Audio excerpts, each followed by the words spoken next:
Katika baadhi ya simulizi, nguva wanaelezwa kuwa na sauti ya kuvutia sana, sauti ambayo inaweza kufanana na kuimba au kuita kwa sauti ya mbali. Na wapo wanaoamini kuwa sauti hii inaweza kuwavuta watu, hasa wavuvi wanaweza kuifuata bila kujua. Na kuhusu muonekano wao, maelezo mengi yanafanana kwa sehemu kubwa.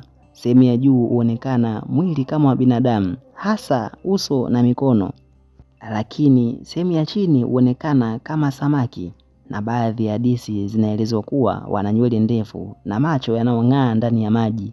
Katika baadhi ya tamaduni inaaminika kuwa kuna aina ya uongozi miongoni mwa viumbe hawa. Mara nyingi simulizi nyingi zinaonyesha kuwa kiongozi huwa ni wa kike. Hii inaonekana sana katika hadithi za kale kutoka Ulaya na sehemu nyingine za dunia. Kuna imani nyingine pia kuwa kuonekana kwa nguva kunaweza kuwa na maana fulani. Baadhi wanaamini ni ishara ya hatari, hasa kwa watu walioko baharini. Na wengine wanaamini inaweza kuwa ni ishara ya jambo kubwa linakuja, kama mabadiliko ya hewa.